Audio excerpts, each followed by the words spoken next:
Hi everyone, this is Emma, and I thought I would do a series on the transition of the moon and sometimes some of the aspects that are occurring with it at the same time.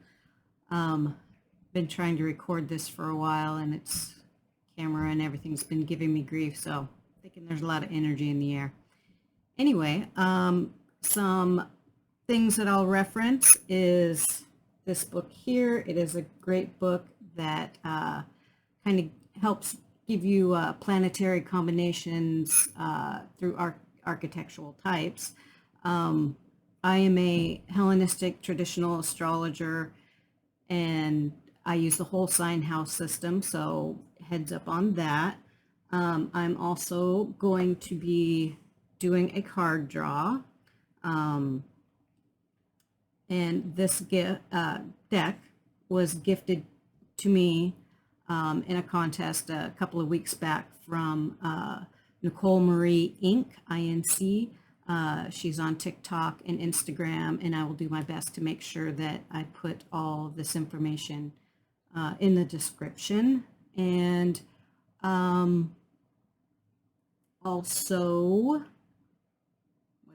what else? Can't think of anything.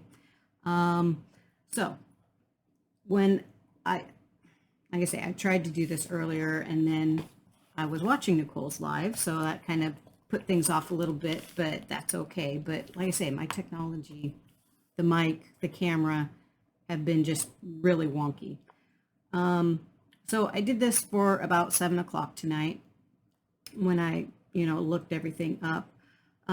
So we have the moon in the third house of Aries, and the third house is like your local community, your neighborhood, high school and below school age. Ninth house would be higher education. Things like that, short trips. Sorry, my cat is also on my lap. So we have the moon in Aries. And then if you, also look up some of the reference material that he has in there.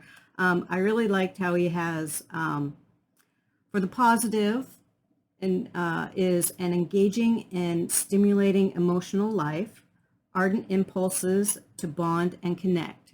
And I realize I have been going through that personally quite a bit.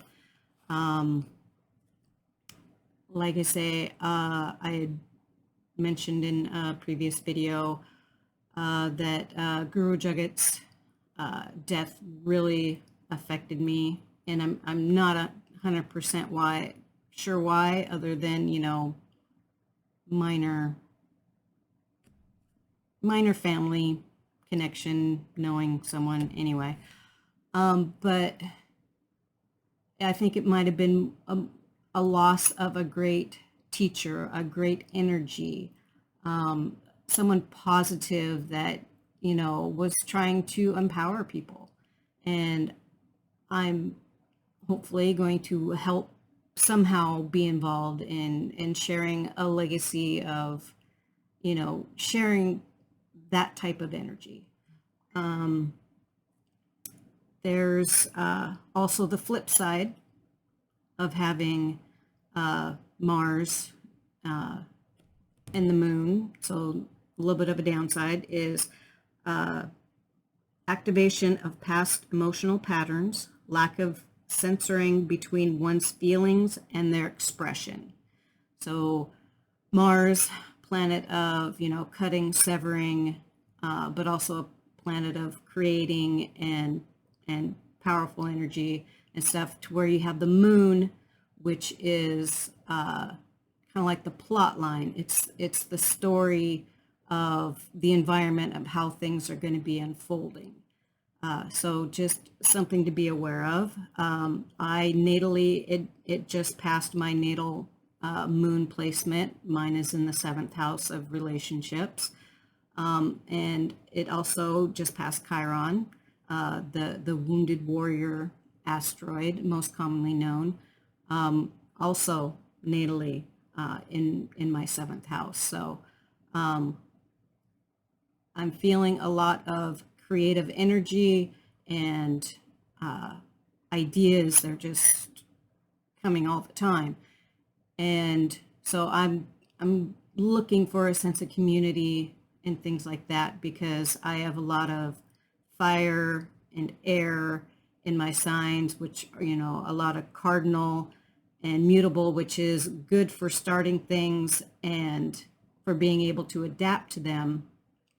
But I have a bad habit of not doing 100% follow through. I start things great. I can be very creative, but if I don't have, maybe a water element or an earth element or something to help feed the fire, I kind of fizzle out, and then I get caught up in my own head of self-doubt and all that fun stuff.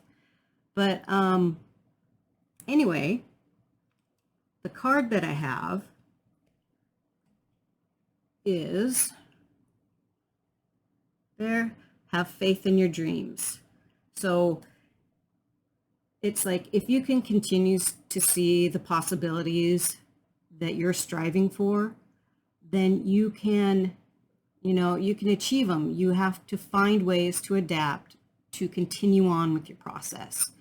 You can achieve anything, create your community. The people that are meant to be with you will be with you, and the naysayers, they won't stick around, and that's fine. That's kind of what you want. So go ahead and continue on with your dreams, and I hope you all have a blessed night.